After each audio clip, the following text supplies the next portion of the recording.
बोलिए श्री गणेश भगवान की जय। बोले पवन सुत हनुमान की जय। बोले श्री कृष्ण कन्हैया लाल की जय। बोले अम्बे माता की जय। बोले राजा रामचंद्र दरबार की जय। बोले श्री लक्ष्मी नारायण भगवान की जय। बोले उमापति महादेव की जय। बोले अम्बे माता की जय। आप सभी मेरे प्यारे भाई बहन और बंधुआ हमारे यूट्यूब चैनल पर आप सभी का स्वागत है। आप सभी को मेरा जय श्री राम, नमस्ते, नमस्कार और प्रणाम। आज हम श्री रामचरितमानस उत्तरकांड दोहा नंबर 117 के आगे का पाठ आप लोगों को सुनाने जा रहे हैं।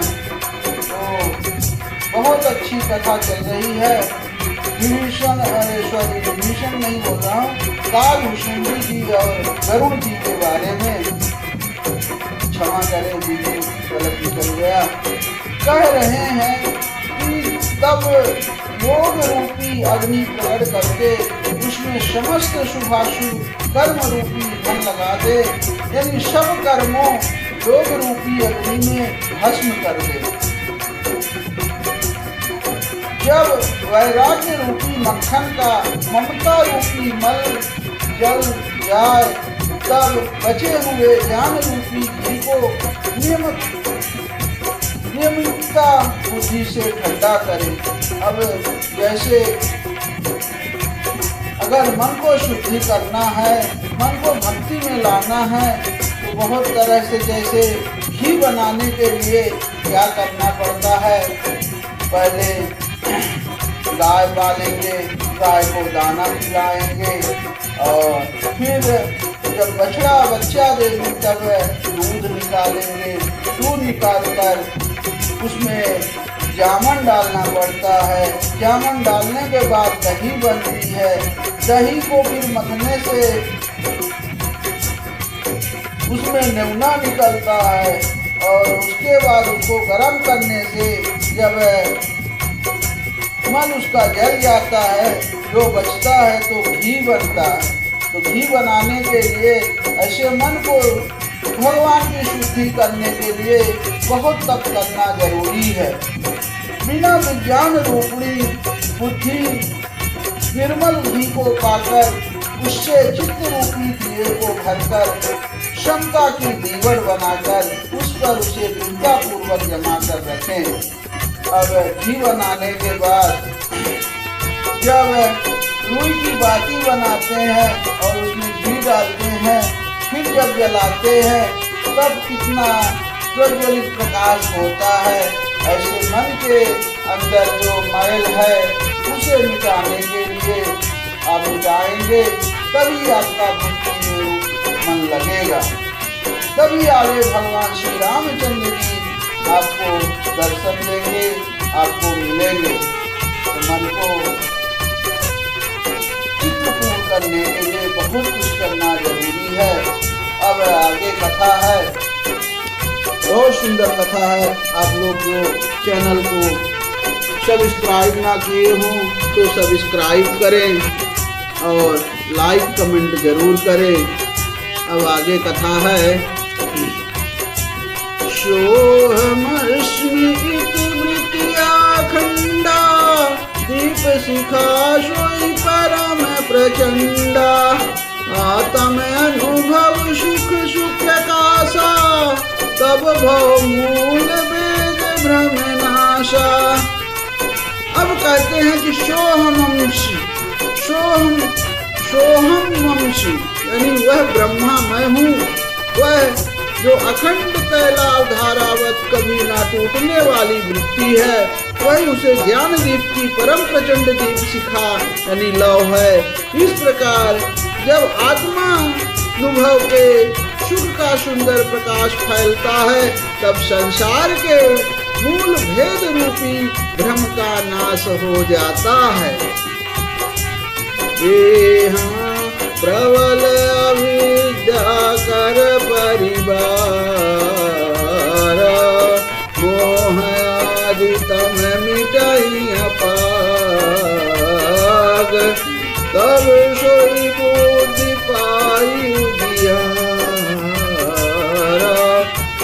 गृह बैठी ग्रंथ निरुआरा। और महान बलवती अविद्या के परिवार मोह आदि का अपार अंधकार मिट जाता है। तब वही विज्ञान रूपणी बुद्धि आत्मानुभव रूप प्रकाश को पाकर हृदय रूपी घर में बैठकर उस जड़ चेतन की गांठ को खोलती है। छोरनि ग्रंथि पाऊं जो सोई, तब यह जीव की तारथ होई। छोरति ग्रंथि जानि खगराया, विघ्न अनेक करई तब माया। अब यदि वह विज्ञान रूपणी बुद्धि उस गाढ़ को खोलने पावे तब यह जीव कृतार्थ हो। परंतु हे पक्षी राज गरुड़ जी, गाढ़ खोलते हुए जानकर माया फिर अनेकों विघ्न करती है। रेत से प्रेरई बहु भाई, बुद्धि लोभ दिखावही आई। बल बल छल कर जाहि समीपा, अच अंचल बात बुझावही दीपा। अब हे भाई, वह बहुत सी रिद्धि सिद्धियों को भेजती है जो आकर बुद्धि को लोभ दिखाती है। और वे रिद्धियां सिद्धियां कल यानी कला बल और छल करके समीप जाती हैं और आंचल की वायु से उस ज्ञान रूपी दिया को बुझा देती हैं। होई बुद्धि जाओ परम शयानी, दिन तन चितो न अनहित जानी। जाओ ते ही विघ्न बुद्धि नहीं बाधी, तो बहुरी सुर करहि उपाधि। अब यदि बुद्धि बहुत ही सयानी हुई तो वह उन रिद्धि सिद्धियों को अहित कर हानि करे समझकर उनकी ओर ताकती नहीं। इस प्रकार यदि माया के विघ्नों से बुद्धि को बाधा ना हुई तो फिर देवता उपाधि यानी विघ्न करते हैं। इंद्री द्वार झरो खाना, तह तह सुर बैठे करिखाना। आवत देखहि विषय बयारी, ते हटि देहि कपाट उघारी। अब इंद्रियों को द्वार हृदय रूपी घर के अनेकों झरोखे हैं। वहाँ वहाँ प्रत्येक झरोखे पर देवता खाना किए यानी अड्डा जमा कर बैठे हैं। यूं ही वे विषय रूपी हवा को आते देखते हैं, यूं ही हठ पूर्वक किवाड़ खोल देते हैं।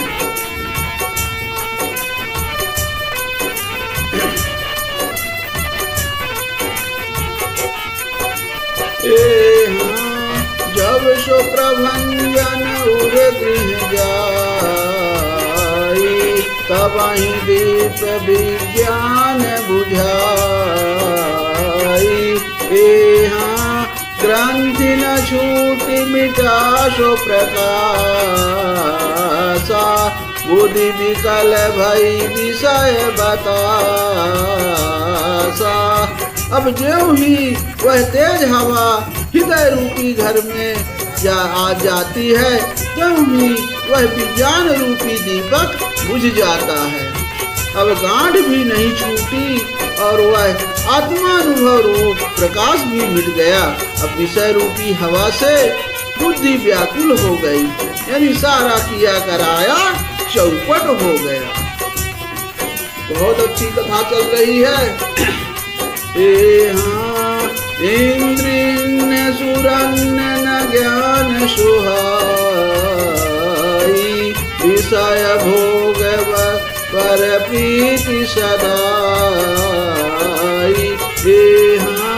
विषय समीर बुद्धि कृत भूरी, तेहि विधि दीप को बार बहुरी। अब इंद्रियों और उनके देवताओं को ज्ञान यानी स्वाभाविक ही नहीं सुहाता, क्योंकि उनकी विषय भोगों में सदा ही प्रीति रहती है, और बुद्धि को भी विषय रूपी हवा ने बावली बना दिया। तब फिर दोबारा उस ज्ञान दीपक को उसी प्रकार से कौन जलावे। अब बहुत सुंदर दोहा आया है।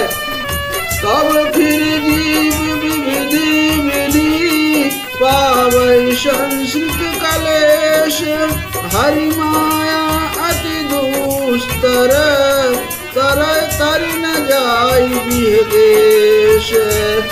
इस प्रकार ज्ञान दीपक के बुझ जाने पर तब फिर जीव अनेकों प्रकार से संसिद्ध यानी जन्म मरण आदि के कलेश पाता है। हे पक्षीराज, हरि की माया अत्यंत सुंदर है, वह सहज में ही तरी नहीं जा सकती। कहत कठिन समझत कठिन, साधत कठिन विवेक, होई गुणाक्षर न्याय जो, पुनि प्रत्यु है अनेक। अब ज्ञान कहने यानी समझाने में कठिन, समझने में कठिन और साधन में भी कठिन है। यदि गुणाक्षर न्याय से यानी संयोग बस कदाचित वह ज्ञान हो भी जाए तो फिर उसे बचाए रखने में अनेकों विघ्न हैं। ज्ञान पंथ कृपान कधारा, परत खगेश होई नहीं बारा, जो निर्विघ्न पंथ निबहाई, सो कैवल्य परम पद लहाई। अब ज्ञान का मार्ग कृपाण यानी दुधारी तलवार की धार के समान है। हे पक्षीराज, इस मार्ग से गिरते देर नहीं लगती। अब जो इस मार्ग को निर्विघ्न निर्वाह ले जाता है, वही कैवल्य यानी मोक्ष रूप परम पद को प्राप्त करता है। अति दुर्लभ कैवल्य परम पद, संत पुराण निगम आगम बद। राम भजत सोई मुकुट गोसाई, अनिच्छित आवई बरियाई। अब संत पुराण वेद और शास्त्र सब यह कहते हैं कैवल्य रूप परम पद श्री राम जय राम जय जय राम, श्री राम जय सिया राम। अब अत्यंत दुर्लभ है, किंतु हे गोसाई वह अत्यंत दुर्लभ मुक्ति श्री राम जी के भजने से बिना इच्छा किए भी जबरदस्ती आ जाती है। अजी मिथल बिनु जल रही न सकाई, अकोटि भांति को करई उपाई, तथा मोक्ष सुख सुनु खगराई, रही न सकई हरि भगत बिहाई।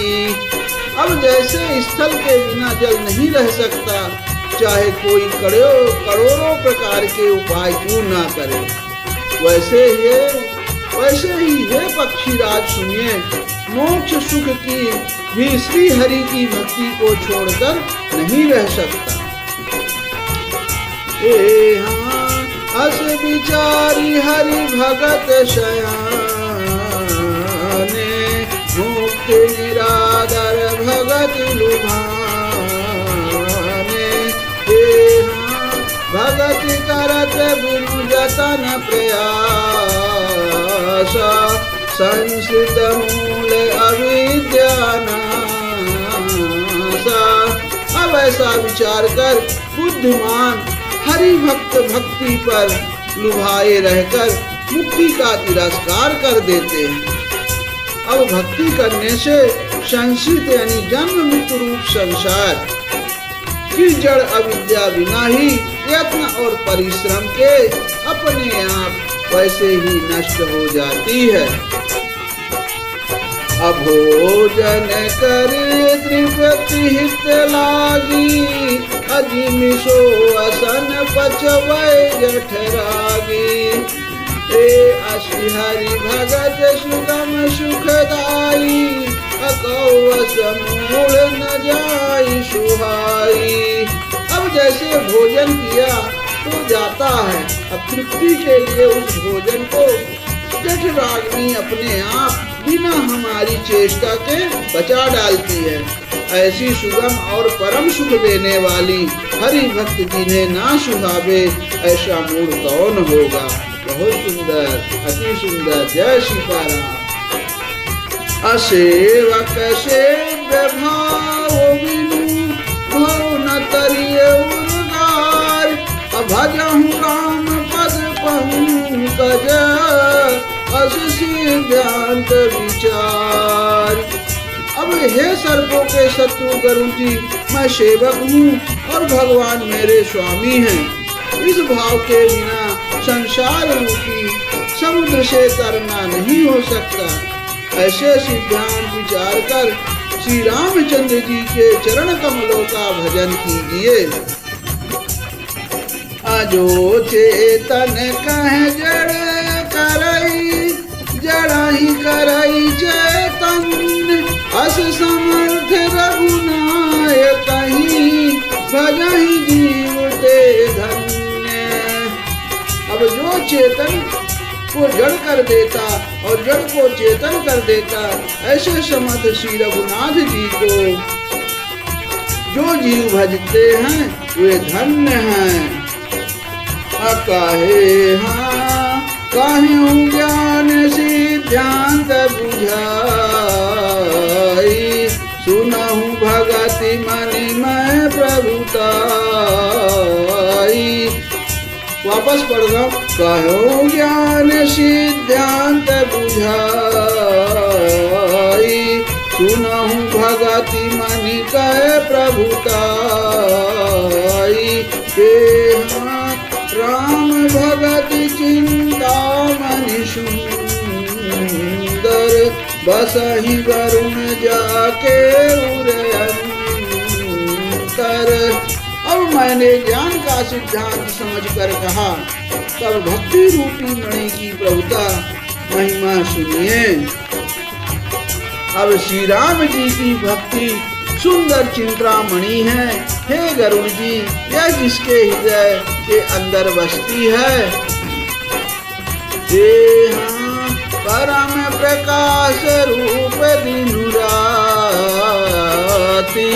नहीं कछु चाहिए दीर्घाकृत बात। हे हाँ मोह दरिद्र निकट नहीं आवा, हे हाँ लोभ बात नहीं ताहि बुझावा। अब वह दिन रात अपने आप ही परम प्रकाश रूप रहता है, उसको दीपक घी और बत्ती कुछ भी नहीं चाहिए। इस प्रकार मणि का एक तो स्वाभाविक प्रकाश रहता है, फिर मोह रूपी दरिद्रता समीप नहीं आती, क्योंकि मणि स्वयं धन रूप है। और तीसरे लोभ रूपी हवा उस मणि में दीपक को बुझा नहीं सकती, क्योंकि मणि स्वयं प्रकाश रूप है, वह किसी दूसरे की सहायता से नहीं प्रकाश करती। वाह, जय हो। हे हाँ प्रबल अविद्या तम मिट जाई, हारहि सकल शलभ समुदाई। हे हाँ खल कामादि निकट नहीं जाही, बसाई भगत जाके उर माही। अब उसके प्रकाश से अविद्या का प्रबल अंधकार मिट जाता है, मद आदि पतंगों का सारा समूह हार जाता है। अब जिसके हृदय में भक्ति बसती है, काम क्रोध और लोभ आदि दुष्ट तो उसके पास भी नहीं जाते हैं। गरल सुधा सम अरिहित होई, तेहि मन बिनु सुख पाऊ न कोई। व्यापहि मानस रोग न भारी, जिनके बस सब जीव दुखारी। अब उसके लिए विष अमृत के समान और शत्रु मित्र हो जाता है। उस मणि के बिना कोई सुख नहीं पाता। अब बड़े बड़े मानस रोग जिनके वश होकर सब जीव दुखी हो रहे हैं, उसको नहीं व्यापते। हे हाँ राम भगति मन उर बस जाके, दुख लवलेश न सपन हुता के। हे हाँ चतुर शिरोमन तेहि जग माही, जे मन लागी सुजतन कराही। अब श्री राम भक्ति रूपी मणि जिसके हृदय में बसती है, उसी पर स्वप्न में भी लेस मात्र दुख नहीं होता। अब जगत में वही मनुष्य चतुरों के शिरोमणि हैं, जो उस भक्ति रूपी मणि के लिए भली भांत यत्न करते हैं। हे हाँ सो मणि यद्यपि प्रगट जग अहि, राम कृपा बिनु नहीं को लहि। सुगम उपाय पाइबे तेरे, नरहत भाग्य देहि भट भेरे। यद्यपि वह मणि जगत में प्रकट यानी प्रत्यक्ष है, पर बिना श्री राम जी की कृपा के उसे कोई पा नहीं सकता। उसको पाने के उपाय भी सुगम ही हैं, पर अभागे मनुष्य उन्हें ठुकरा देते हैं। अपावन पर्वत वेद पुराना, राम कथा रुचिरा कर नाना। मरमी सज्जन सुमति कुदारी, ज्ञान विराग नयन उरगारी। अब वेद पुराण पवित्र पर्वत हैं, श्री राम जी की नाना प्रकार की कथाएं उन पर्वतों में सुंदर खाने हैं। अब संत पुरुष उनकी इन खानों के रहस्य को जानने वाले मर्मी हैं और सुंदर बुद्धि खोदने वाली कुदाल है। हे गरुण जी, ज्ञान और वैराग ये तो उनके नेत्र हैं। हे हाँ भाव सहित खोजई जो प्राणी, पाव भगति मन सब सुख खानी। मोरे मन प्रभु अस विश्वासा, राम ते अधिक राम कर दासा। अब जो प्राणी उसे प्रेम के साथ खोजता है, वह उस सब सुखों की खान एवं भक्ति रूपी मणि को पा जाता है। हे प्रभु, मेरे मन में तो ऐसा विश्वास है कि श्री राम जी के दास श्री राम जी से भी बढ़कर हैं। राम सिंधु घन सज्जन धीरा, चंदन तरु हरि संत समीरा। सब कर फल हरि भगत सुहाई, असो बिनु संत न कहूँ पाई। अब श्री रामचंद्र जी समुद्र हैं, तो धीर संत पुरुष मेघ हैं। श्री हरिचंदन के वृक्ष हैं, तो संत पावन हैं। अब सब साधनों का फल सुंदर हरि भक्ति ही है। उस संत के बिना किसी ने नहीं पाया। अस विचार जोई कर सतसंगा, राम भगति तेहि सुलभ विहंगा। ऐसा विचार कर जो भी संतों का संग करता है, हे गरुड़ जी, उसके लिए श्री राम जी की भक्ति सुलभ हो जाती है। ब्रह्म पयो निधि मंदर, ज्ञान संत सुराय, कथा सुधामति काढ़ई, भगति मधुरता जाहि। अभिरचि शर्म असी ज्ञान मद, लोभ मोह रिपुमारी, जाई पाई सो हरि भगति, देखु खगेश विचार। लखन सियावर रामचंद्र बजरंग बली, महादेव देव कौशल किशोर की जय। गोस्वामी तुलसीदास की जय, शारदा मैया जू की जय। जय जय